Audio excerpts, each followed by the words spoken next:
A esta hora de la mañana, 9:11, conversamos con el senador de la Democracia Cristiana, Francisco Buenchumilla. ¿Cómo está, senador? Bienvenido. ¿Qué tal, Sebastián? Buenos días, encantado. Gracias por conversar con nosotros en esta jornada.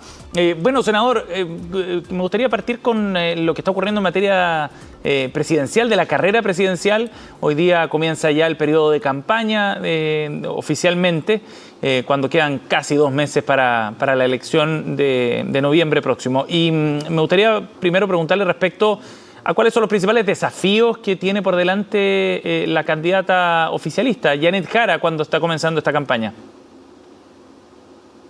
Bueno, yo creo que el principal desafío es lograr pasar a segunda vuelta y por lo tanto tratar de perfilarse en aquellos electores que van más allá de la pauta base que tiene de la coalición de centro-izquierda. Y por lo tanto demostrar de que puede tener un gobierno con estabilidad, con sentido de estadista y que puede dar seguridad y tranquilidad a la población al mostrarse como una presidenta, digamos, de todas las chilenas y chilenos. O sea, en otras palabras quiero decir, generar confianza en el electorado, en sus capacidades para conducir el Estado.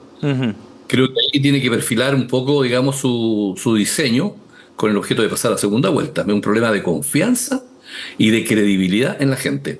Ajá. ¿Y usted ve que hasta ahora eso no ha estado lo suficientemente reforzado hasta el momento de la campaña de Janet Jara?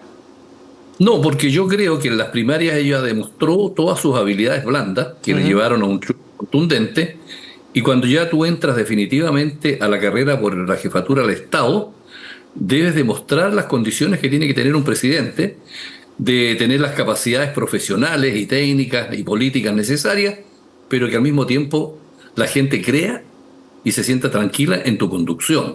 Entonces es un tema intangible, más allá de los programas que pueda tener la candidata desde el punto de vista, digamos, de la hoja de ruta en materia programática y económica, claro, sino que es un problema de intangibilidad en materia de la credibilidad que debe generar. ¿Y usted siente que hasta ahora ese ámbito ha estado al debe en la campaña? Yo creo que siempre es posible reforzar un poco más. Creo que en el próximo debate o debates que haya, creo que habría que hacer un poquito más énfasis en esas cuestiones más sustantivas. Senador, es interesante lo que plantea. Encuentro que es un punto bien importante por los momentos que tiene cada campaña, ¿no? Hay momentos de posicionamiento, hay momentos en los que se privilegian precisamente algunos énfasis, y Janet Jara hasta ahora, lo han dicho distintos analistas, había privilegiado quizás aspectos más biográficos relacionados a su carácter también, a su historia, y aspectos más blandos, como bien dice usted. ¿De qué forma se refuerzan los otros aspectos, los que tienen que ver con capacidad de conducción, como decía usted, capacidad política para guiar un país? Lo que pasa es que ella tiene que, y su comando estratégico, calibrar exactamente el escenario en que se desenvuelve esta competencia. Porque ella ha tenido, se ha visto en los ataques que sufre en los debates, y en todo tipo de escenario, por el hecho de que por primera vez en la historia, digo yo, una coalición de centro-izquierda es encabezada por una militante del Partido Comunista. Entonces eso le abre muchos flancos a la crítica de la derecha de manera despiadada, y se vio en el último debate como todos los embates fueron en contra de ella. Entonces creo que ese es un tema, digamos, que ella ha ido superando lentamente, de manera, digamos, correcta, en el sentido de decir, mire, yo tengo no solo las condiciones humanas, sino que las condiciones políticas para enfrentarme a este escenario y superarlo y demostrarle al país que sí podemos gobernar. Y eso, creo yo, es donde deben estar los énfasis en los próximos 60 días, digamos, ¿no? Ajá. Senador, y para conseguir ese objetivo, efectivamente, ¿usted ve que hay suficiente cohesión dentro del oficialismo detrás de Janet Jara? Bueno, digamos que Janet Jara, por lo que yo la conocí en el Senado, tiene las condiciones no solo personales y de habilidades blandas, como yo digo, sino que tiene las condiciones profesionales y de formación política que la llevaron a hacer en el Senado un gran papel como ministra. Ahora se trata de conducir el Estado y eso debe demostrarlo a todo el país, Y creo que de esa manera ella va a lograr llegar al 16 de noviembre de una manera tal que vastos sectores sientan de que ella es la persona adecuada para conducir el Estado. Esa es la tarea, digamos, de su comando estratégico. Uh-huh. Y a propósito de lo que usted plantea, que el hecho de que sea comunista le abre ciertos flancos, ¿no?, desde la derecha, a las críticas fundamentalmente de la derecha. ¿Cómo revertir eso cuando, digamos, el hecho de que Janet Jara sea militante del Partido Comunista, a pesar de que sea representante del oficialismo, está ahí su militancia, es un hecho irreversible, digamos, ¿no?, y que a esta altura ya no es posible cambiar? ¿Cómo entonces trabajar ese aspecto para evitar que ese sea un punto débil de su campaña? Bueno, pero habría que agregar a eso entonces dos elementos más. Uno, es que Chile históricamente es un país muy anticomunista, derivado probablemente del fenómeno histórico que se vivió del golpe militar el año de 1973, de la actuación de Pinochet con un mensaje absolutamente anticomunista que ha quedado plasmado en vastos sectores, sobre todo de la derecha, respecto de ese tema. Pero el otro punto es que ella, siendo militante del Partido Comunista, es capaz de generar una coalición de toda la centroizquierda que ha gobernado Chile y que le ha dado credenciales en consecuencia de seriedad, de gobernabilidad, de estabilidad, de crecimiento. Los mejores años en la historia de Chile en esta materia lo ha hecho la centroizquierda con la Concertación.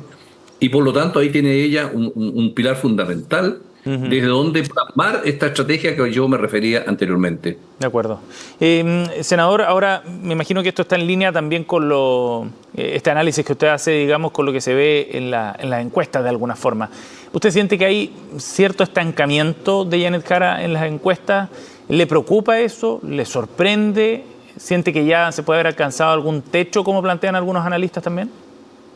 Es que en la primera vuelta es imposible que alguien logre derechamente alcanzar el 40%, por así decirlo, cuando hay, no sé, 8 candidatos. Entonces, de todas maneras, naturalmente se produce una dispersión de la votación.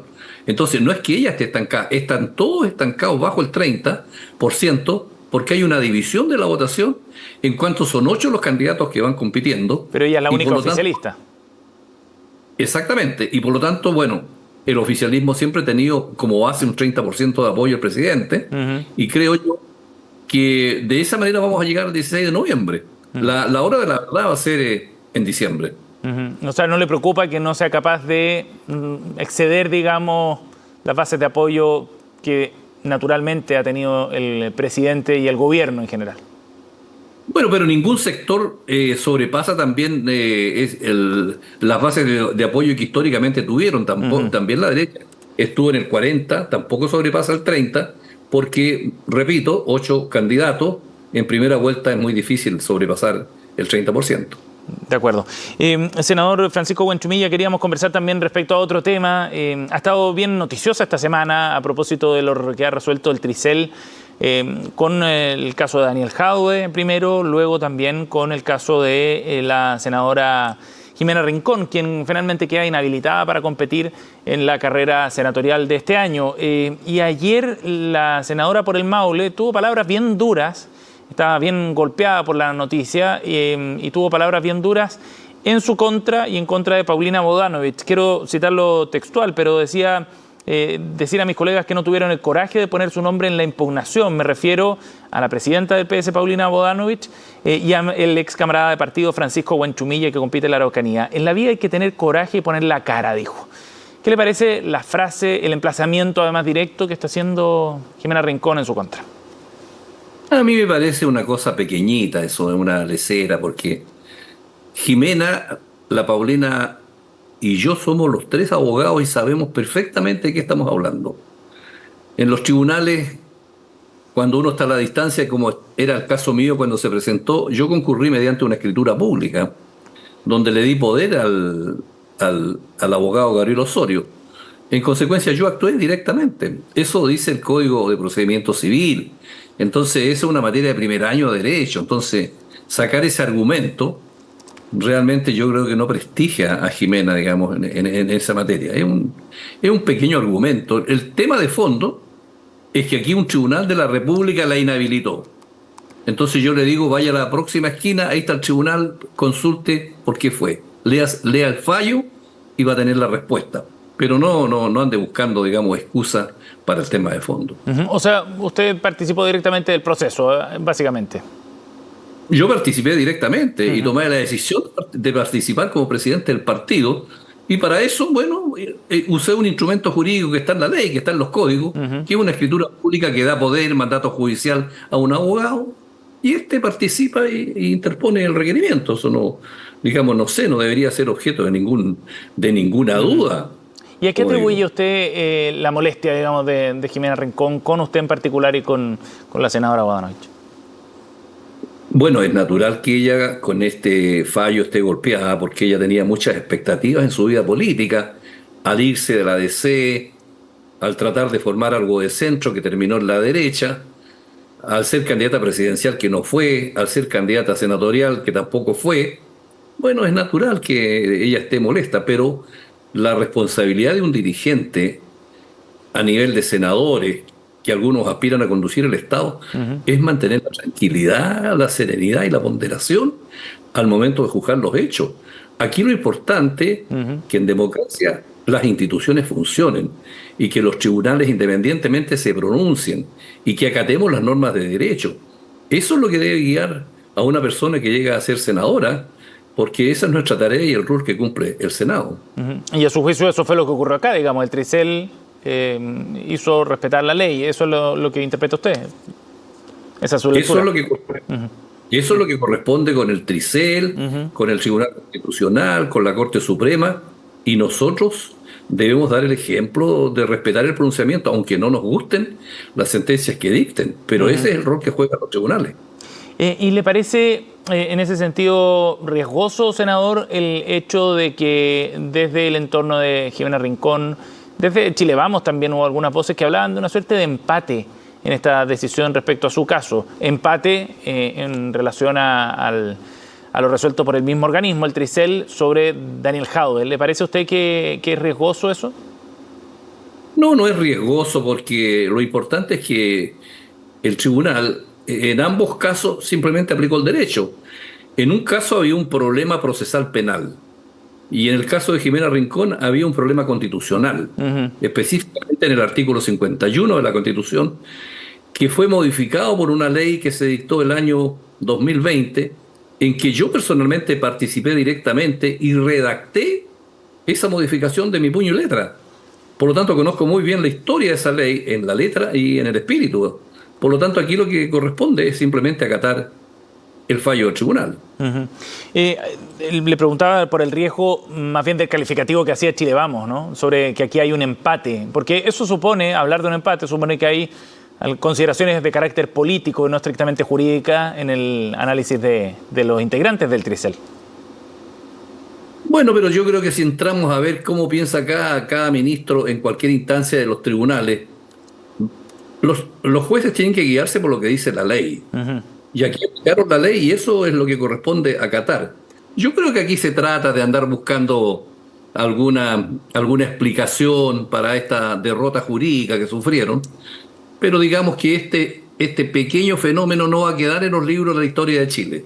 Así que yo corresponde seguir con el proceso electoral y pasar otra cosa, dar vuelta a la página y esperemos los resultados del 16 de noviembre, lo que mandan. Sí, y desde el punto de vista político, ¿cree usted que va a generar algún impacto en la elección en particular del Maule, me refiero?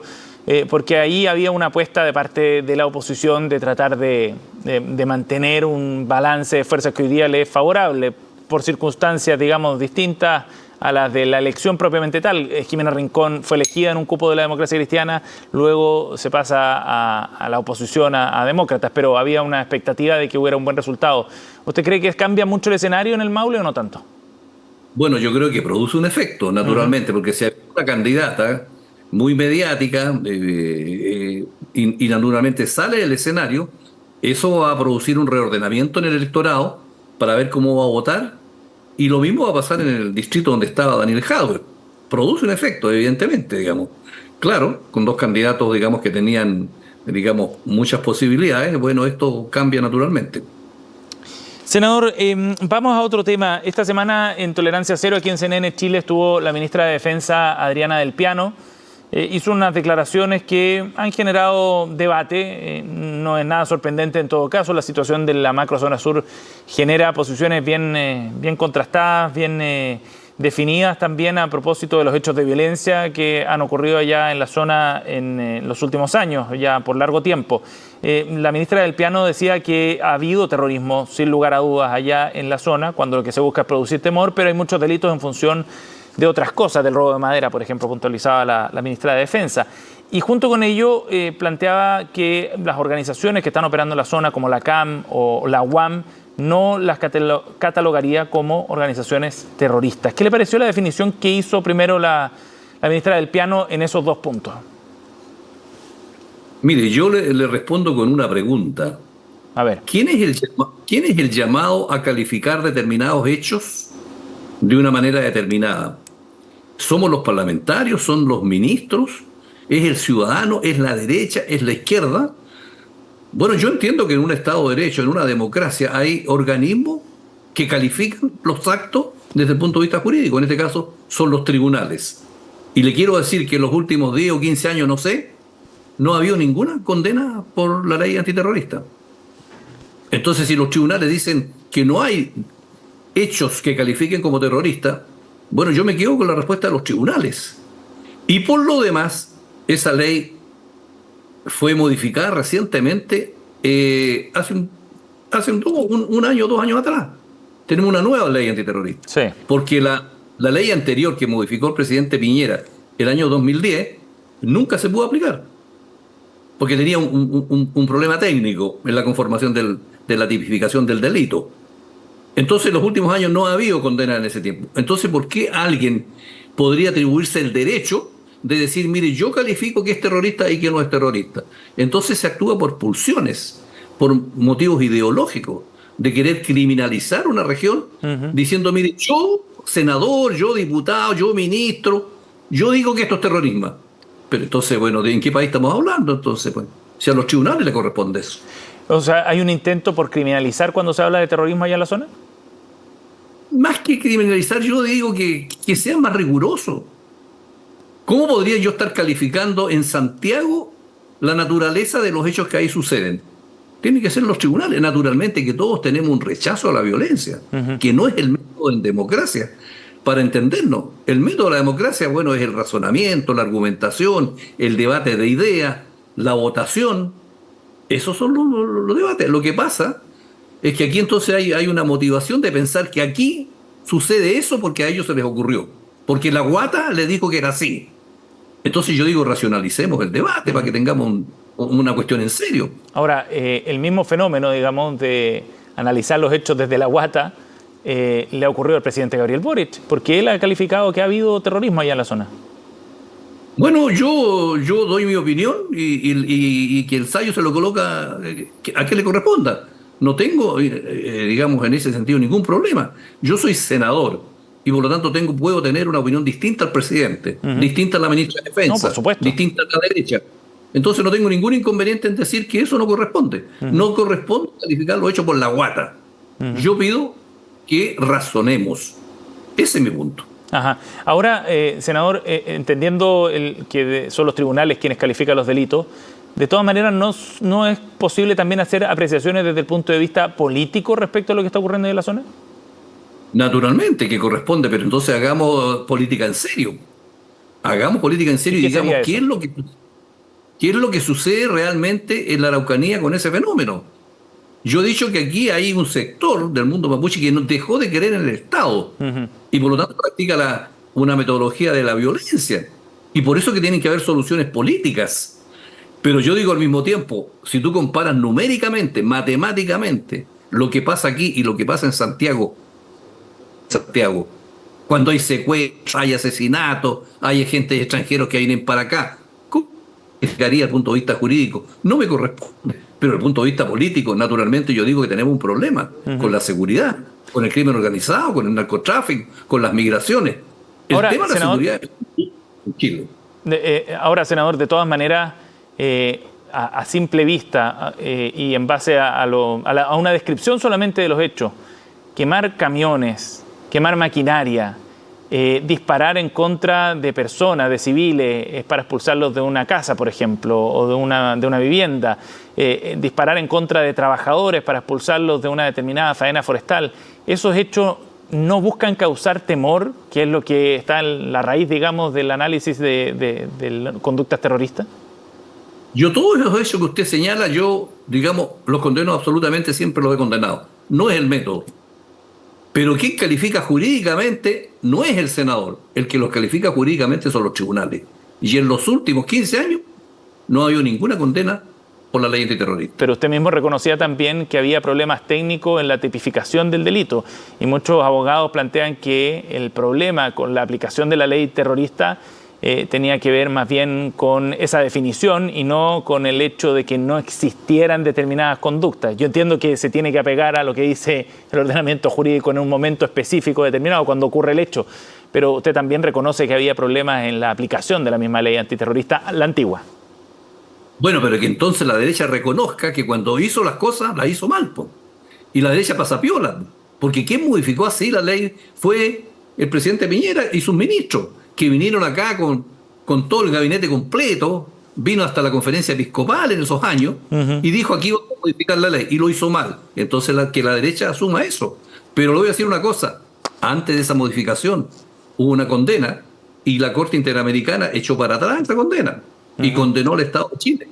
Y con la nueva ley antiterrorista no ha habido ninguna ley, una ley hoy día actualmente moderna, con los estándares europeos, y tampoco, digamos, ha habido ningún pronunciamiento en los tribunales sobre esa calificación. Entonces yo lo que digo, no la violencia, pero seamos rigurosos en el enfoque que hacemos. Y entonces no tiremos la primera piedra cuando aquí la derecha tiró una roca echando abajo una ley en el gobierno de Piñera. O sea, usted descarta que haya terrorismo allá en la zona también. Yo estoy hablando desde el punto de vista jurídico, y eso le corresponde a los tribunales, y rechazo entonces que cada personero salga con la guata hablando tonteras. Ese es mi punto. Bien, senador Huenchumilla, muchísimas gracias por conversar con nosotros esta mañana. Que tenga buenas fiestas. Igualmente, muchas felices fiestas para todos. Hasta luego. Son las 9:33. Momento de hacer una pausa en CNN Chile Radio. Ya volvemos, seguimos con más al regreso.